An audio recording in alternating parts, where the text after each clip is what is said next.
자, 감사로 드러나는 참된 믿음. 예, 감사. 우리 주님은 곳곳에서 감사하라, 감사로 기도하라 라고 말씀하고 있죠. 데살로니가전서 5장에서는 범사에 감사하라. 또 사도 바울은 빌립보 교회를 향해서는 빌립보 4장 6절 7절에서는 아무것도 염려하지 말고 감사, 기도와 간구로 감사함으로 아뢰라. 구할 것을 감사함으로 아뢰라. 이렇게 다양한 곳에서 감사하라, 감사하라 라고 말씀하고 있죠. 우리가 왜 감사해야 될까?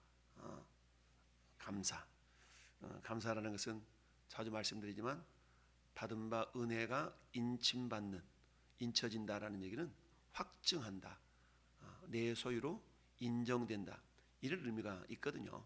그래서 감사라는 것은 굉장히 중요합니다. 우리는 범사에, 근데 왜 우리가 실생활을 살아가는 가운데 보면 어떻게 모든 일에 감사할 수가 있을까요? 그러니까 필요한 것이 믿음이죠. 왜요? 하나님 반드시 합력하여 선을 이루실 것이기 때문에 우리가 감사할 수가 있는 겁니다. 하나님은 선하신 분이다. 아가도스의 하나님, 헤세디의 하나님. 그러니까 하나님은 선하신 분이에요. 우리 절대의 진리인 하나님의 속성 가운데 하나님은 선하시다 라는 것이죠. 할렐루야. 그러니까 선하신 하나님을 우리가 신뢰하기 때문에 지금 당장은 내 삶의 내 상황 속에서 감사할 수 있지 못할 어떤 그런 모습들이 있다 할지라도 하나님은 그것조차도 반드시 합력하여 선을 이루신다. 그러니까 모든 일에 기도와 간구로 너희 구할 것을 감사함으로 아뢰라. 그러니까 모든 것, 이 모든 것 속에 포함되지 않는 게 없잖아요. 때로는 힘든 일, 험한 일, 짜증스러운 일, 고통스러운 일, 이 모든 것들도 하나님께 다 가지고 와서 감사로 하나님께 아뢰라 라고 말씀하고 있습니다. 그럴 때 하나님께서는 모든 지각에 뛰어나신 하나님께서 그리스도 예수 안에서 너희 마음과 생각을 지킨다. 마음과 생각을 어떻게 지켜요? 오늘 하나님의 나라가 어디 있습니까? 물어봤던 바리새인들에게 말씀하셨던 주님, 하나님 나라는 여기 있다 저기 있다 볼 수 있게 임하는 것이 아니라, 이 당시에 유대인들은 하나님의 나라, 천국이 눈에 보이는 물리적인 나라로 임할 것을, 또는 임하는 것을 기대하고 생각했던 것이죠. 그런데 예수님의 하나님 나라의 모습은 당장의 물리적인 모습으로 임하는 것이 아니다 라고 말씀을 하고 계십니다. 어쩌다 우리가 오늘 읽어본 본문의 내용은 익히 들어서 잘 알고 있습니다. 나병 환자, 옛날말로 문둥병자 10사람이 어때요? 예수님이 예루살렘으로 가실 때에 사마리아와 갈릴리 사이로 지나가시다가 한 마을에 들어가시니 나병 환자 10명이 예수를 만나 멀리 서서 소리 높여 이르되 예수 선생님이여 우리를 불쌍히 여기소서라고 외쳤죠. 자, 예수님의 발걸음이 어디를 향하고 있어요? 예루살렘을 향하고 있다. 이 예루살렘을 향한 예수님의 발걸음은 이제 다시는 돌아오지 못할 그런 마지막 발걸음입니다. 그러니까 예수님이 떠나기 전에, 예수님이 완전 돌아가시기 전에 이들은 예수님을 만나야 되는 건데요. 우리가 흔히 그런 얘기 하잖아요. 우연히 잘 맞아서 하마터면, 이런 얘기하죠. 하마터면 기회를 놓쳐버릴 뻔했는데 우연찮게 기회를 잡게 되었다. 만약에 예수님이 지나가시는 길이 이번뿐만 아니라 자주 그런 일이 있다 그러면, 그것을 또한 그렇게 알고 있다 그러면 이 사람들이 이렇게 다급하게 소리를 높여 예수 선생님이여 라고 부르짖지 않아도 될 수가 있었을 겁니다. 물론 이들이 문둥병으로 고통스러워하고 있기 때문에 그들이 질병에서 노인받는 것은 무엇보다도 시급한 일이기에 멀리 서서 예수님을 향하여 우리를 불쌍히 여겨달라고 소리쳐 외쳤던 것이죠. 어쩌든 예수님은 지금 가는 이 길이 예루살렘에서 십자가 지시고 이제 고난을 받으시러 가시는 길입니다. 그러니까 다시 돌아올 수 없는 길이죠. 그러니까 어찌 보면 이 10명의 나병 환자들에게 있어서는 엄청난 기회를 놓치지 않았다라고 볼 수가 있는 것입니다. 여러분, 그때가 바로 그때야 라고 알고 우리가 기다렸다가 그때만을 딱 어떤 행동을, 액션을 취한다 그러면 그것도 잘한 일이겠지만 평상시에 그런 행동을 취하다가 그런 일을 만나는 것은 너무너무도 자연스러운 일이고 복된 일이 될 수가 있는 것이죠. 그래서 범사라는 것은 매사에 평상시에 이런 말인데, 여러분 우리가 예배 가운데 임재하신 하나님의 은혜를 경험하게 되는 것이 일반적인데요, 하나님 우리에게 은혜를 주시는 은혜의 방편이라 그러잖아요. 은혜의 방편, 성경과 예배 말씀과 그리고 기도를 통해 우리에게 은혜를 많이 주시는데요, 이런 것들은 한마디로 말하면 뭘 통하여서? 예배를 통해서 이루어지게 되잖아요. 그래서 성찬, 기도, 말씀, 이게 이제 우리에게 은혜를 주시는 방편들인데, 이걸 다 합쳐서 예배를 통해서 이루어지는 일들이지 않습니까? 그러다 보니까 하나님을 배울 수 있고 만날 수 있는 것은 범사에 평상시에 삶으로 드려지는 예배, 또한 이런 공적으로 시간을 정해서 드려지는 예배, 이런 예배에 우리가 적극적으로 참여할 때 그 가운데 어떤 때 우리에게 성령의 역사로 강력한 은혜가 임할지를 모르잖아요. 몇 날 몇 시에만 하나님의 은혜가 강력하게 임할 거야 라고 예고가 되어지고 그런다 그러면 그 시에 그때 딱 기다리면 되겠죠. 그러나 평상시에 정말 하나님의 은혜를 사모하는 마음으로 예배에 참여한다면 하나님께서는 어때요? 우리가 부지불식간에 알지 못하는 사이에 그런 은혜를 경험할 수가 있게 된다는 얘기입니다. 오늘 10명의 나병 환자들도 이와 마찬가지죠. 예수님이 아주 자주 왔다리 갔다리 했다라면 모를까, 예수님이 갈릴리로부터 유대 땅까지 오르락내리락 하신 적은 많지는 않습니다.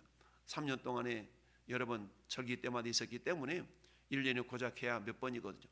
그런데 그런 상황 가운데 이번에 11절에 예루살렘으로 올라가시는 길은 예수님 인생에 있어서 이제 마지막 올라가시는 길이 되는 거거든요. 그러니까 이때에 놓쳐버리면 이제 다시는 예수님을 만날 수 없는 그런 상황이 있는데, 그런 상황 속에서 이 나병 환자들에게 있어서 예수님을 배우는 것은 엄청난 기적과 똑같은 것이죠.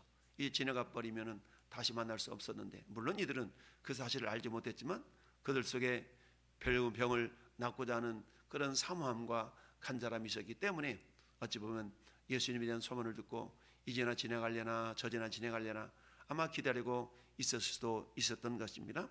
그러던 중 예수님이 지나간다는 소식이 들려지자 이 사람들은 어때요? 멀리 서서 소리를 높여 이르되 예수 선생님이 우리를 불쌍히 해달라고. 그 당시에 나병 환자들은 공동체 속에서 이렇게 밖으로 쫓겨나는 그런 신세들이 되었던 것이죠. 나병 환자, 그 나병이라는 것은 어땠어요? 그 당시에는 하늘에서 내린 그런 어떤 질병, 하늘에 내린 심판의 어떤 결과로 그들이 보았기 때문에 공동체 무리 가운데 섞여 살 수가 없었던 것이죠. 그러다 보니까 가까이 갈 수가 없었고 멀리 서서, 그래서 멀리 서서 자기가 나병 환자라 그러면 혹시라도 건강한 사람이 자기 곁을 지나갈라 치면 이 사람이 이렇게 외쳐야 됐어요. 부정하다, 부정하다. 자기가 부정하다는 것을 스스로 외쳐야만이 저기 오는 사람이 자기가 맞닥뜨리지 않을 수가 있었거든요. 이처럼 나병 환자들의 삶이라는 굉장히 괴로운 그런 삶을 살고 있었던 것이죠. 그래서 예수님이 지나가는 소리를 듣고 멀리 서서, 가까이 가지도 못하고 멀리 서서 외쳤던 것입니다. 우리를 불쌍히 여기소서. 그렇죠. 우리 주님은 그 누구도 당신께 나오는 자들을 이렇게 밀쳐 버리는 경우가 없습니다. 주님을 향해서 사모함을 가지고 간절함을 가지고 나온 자들의 모든 문제를 다 해결해 주신 것을 우리는 볼 수가 있는데요. 자, 그래서 우리를 불쌍히 여기소서라고 외쳤더니 예수님이 어때요? 보시고 이르시되, 뭘 보았어요? 그들의 심령을 보았고 그들의 고통스러운 마음을 보셨고 또한 그들의 질병의 상태를 보셨겠죠. 보시고 이르시되 가서 제사장들에게 너희 몸을 보이라 하셨더니 그들이 가다가 깨끗함을 받은지라. 율법에 보면 어떤 나병이 그들 몸에 이렇게 있거든 며칠 동안을 이렇게 떨어져 있다가 며칠 동안 만에 가서 이렇게 보이고 그것이 나병 환자인지 아닌지를 확증하는, 검사하는 그런 어떤 역할을 했던 사람들이 제사장들이었죠. 그러니까 가서 제사장들한테 네 몸을 보이라 라고 했더니 그들이 가다가 깨끗함을 받은지라. 여러분, 이처럼 10명의 나병 환자들은 어떤 미리 있었어요? 주님 말씀을 순종하려고 하는 그런 믿음이 있었던 것이죠. 멀리 서서 불쌍히 해달라고 외칠 때 네 몸 가서 다시 세상한테 가서 좀 보여봐 라고 했을 때 아니 고쳐주라니까요, 아니 고쳐달라고요, 이럴 수도 있잖아요. 근데 그러지 않냐고 나병 환자들에게 제사장한테 가서 너희 몸을 갖다 보이라 했어요. 그랬더니 그들이 어때요? 가다가 깨끗함을 입었더라. 가다가. 그러니까 이미 주님의 말씀이 선언되었을 때 그들은 뭐가 똑같았어요? 나은 몸과 똑같았어. 근데 그 결과를 확인하기까지는 시간이 걸렸던 것이죠. 그러니까 주님의 치료하심은 즉각적인 치료도 있고 그런 과정을 겪는 치료도 있고 치료 내용들이 좀씩 다르죠. 그러니까 예수님이 실로암 연못에 가서 씻으라라고 그처럼 소경되었던 자를 고칠 때도 역시 마찬가지. 즉각적으로 고치지 아니하고 굳이 실로암까지 가서 고치라고 하는 것은 결국 그들의 뭘 보고 싶으셨던 거냐면 순종을 보고 싶으셨던 것입니다. 왜냐하면 순종이 곧 믿음이거든요. 그러니까 믿음이 없이는 기쁘시게 하지 못한다고 그랬죠. 그러니까 믿음이 없이는 기쁘시게 못해. 믿음이 있어야 상을 받는 거죠. 그 상은 오늘 이처럼 치료를 받는 것인데요. 어쩌니 이들은 가다가 고침을 받았다라고 성경은 말씀합니다. 그러니까 결국 믿음인 것이죠. 가봐, 가면 뭔가 있어. 아 싫어 빨리 지금 우린 그러잖아요. 지금. 그렇지만 주님은 지금이 아니라 그때에 라고 말할 수가 있죠. 그래서 가다가 깨끗함을 받은지라. 그러니까 어때요? 그들이 이제 제사장한테 가서 몸을 보이고 뭐 했겠어요? 깨끗이 나았다는 확증을 받았겠죠. 야, 치료받았어.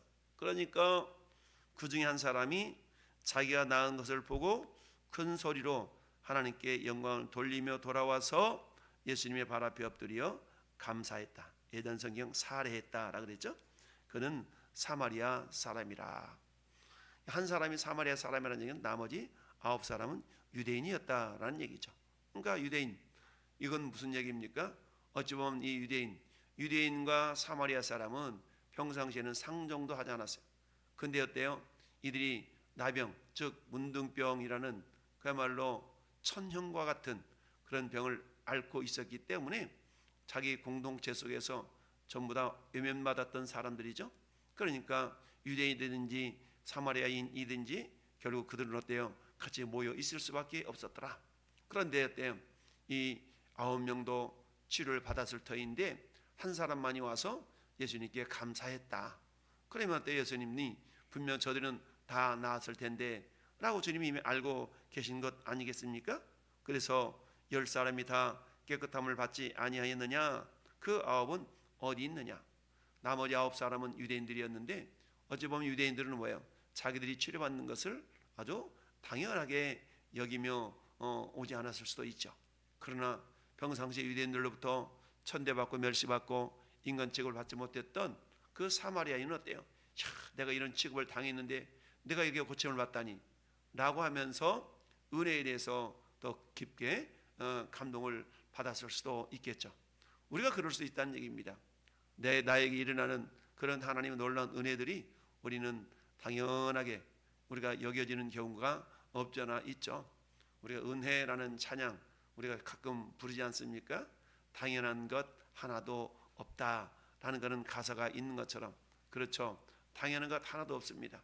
여러분 이 아침에 전에 여러분들이 숨을 쉬고 물을 마시고 무엇인가를 먹고 걷고 웃고 숨 쉴 수 있는 모든 것들은 하나님이 우리를 붙들어 주시기 때문에 이러고 있는 거 아니겠습니까? 여러분 부자가 농사를 많이 지어가지고 소출이 많았어.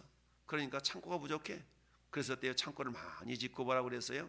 내 영혼아 열에 쓸 물건을 많이 모았으니 어때? 먹고 마시며 즐거워하자 내 영혼아 라고 하면서 자기에 대해서는 부여하지만 하나님께 대해서 부여하지 못한 사람을 향해서 말씀하시기를 그런데 야 불쌍한 인생아 오늘 밤 내 영혼을 취하면 네가 몽땅 모아놨던 것이 누구 것이 되겠느냐 라고 말하고 있죠. 아무리 많이 모아놨다 할지라도 자기 생각에는 수년 동안 먹고 마시며 즐거워할 수 있는 그런 그야말로 든든한 재정이 있다 할지라도 우리 하나님은 그 생명 재정을 없애는 것이 아니라 그 생명을 가져가 버리면 그것이 누구 것이 되겠느냐라고 말씀하고 있는 것이죠.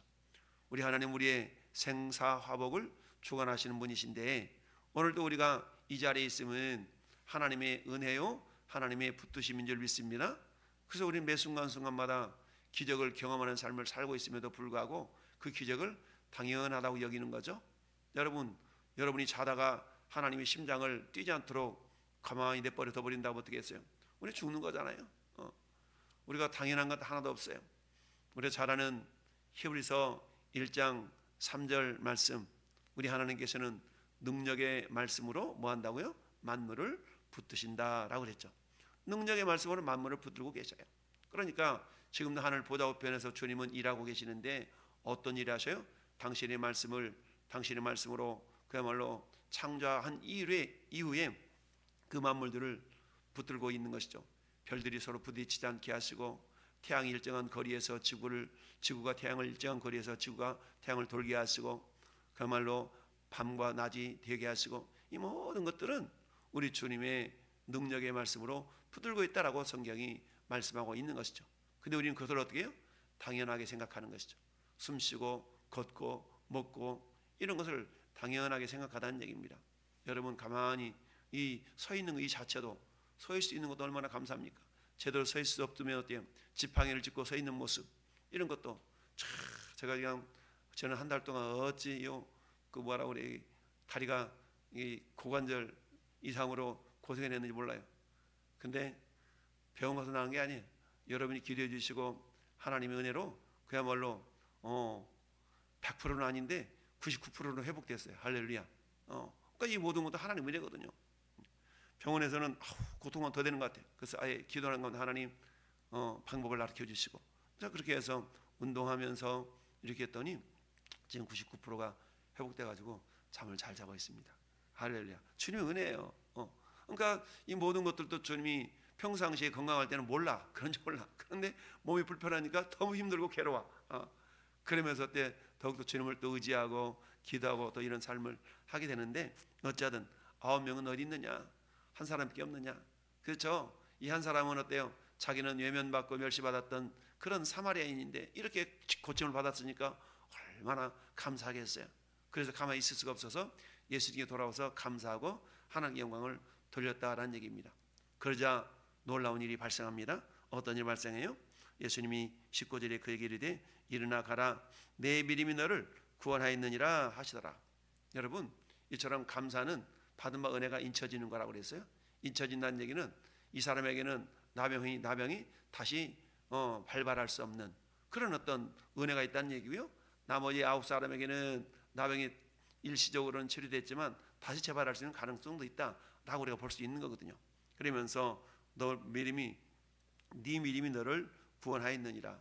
하나님께서 이 문제, 질병이 치료되는 것뿐만 아니라 그 영혼이 구원받는 구원의 축복까지 받았던 걸 보게 되죠. 이처럼 저는 여러분들에게 오늘도 다양한 은혜를 하나님 베풀어 주시는데 우리는 그 은혜를 당연하게 여기지 말아야 된다는 얘기죠. 당연한 건 아무것도 없다. 그럼 어떻게 해요? 그러니까 감사하는 것이죠. 범사에 감사하라. 내가 숨 쉴 수 있는 것이 감사해요. 여러분, 저 중환자실에 가보세요. 내 힘으로 스스로 숨을 쉴 수가 없어서 산소 마스크 쓰고 억지로 산소를 공급해가지고 살아가는 사람들이 얼마나 많습니까? 전국 대학병원에, 정말 중형병원의 응급실에는 그런 환자들이 많이 있어요. 근데 여러분, 지금 내 의지로 내 마음대로 숨을 쉴 수 있잖아요. 근데 이것을 우리는 어떻게 여긴다고요? 당연하게 여긴다. 당연하게. 그건 당연한 게 아니라니까요. 하나님의 능력의 말씀으로 우리를 붙들고 있기 때문에 우리가 숨을 쉴 수 있다.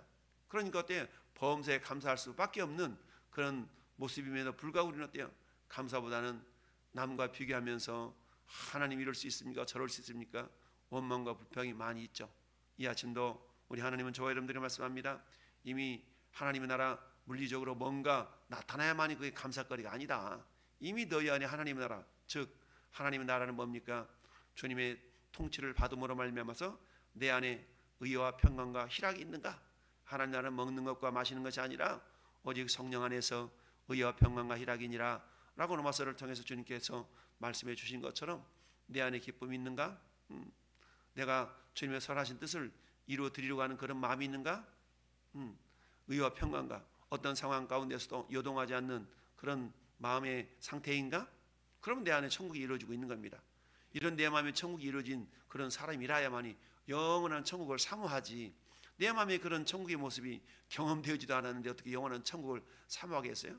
그러니까 어때요? 이 땅에 더 어떻게 하든지 막 아등바등 더 살려고 하고 이런 모습이 있는 거 아니겠어요? 하나님 우리에게 맡겨진 사명을 잘 감당할 때에 우리의 건강도 붙드시고 우리의 생명도 붙들어 주시는 줄 믿습니다. 우리 하나님께서 주신 사명 잘 감당하고 하나님의 나라는 이미 우리 안에 있기 때문에 그 나라의 핵심이 의와 평강과 희락이라고 그랬어요. 그러니까 의와 평강, 희락을 항상 놓치지 않도록 우리가 점검하면서 주님이 붙드신 그 놀라운 은혜의 손길을 기억하면서 오늘 하루도 감사로 시작하고 또 하루를 감사로 마감하는 우리 모든 성도들이 될 수 있기를 예수님의 이름으로 축원합니다. 아멘.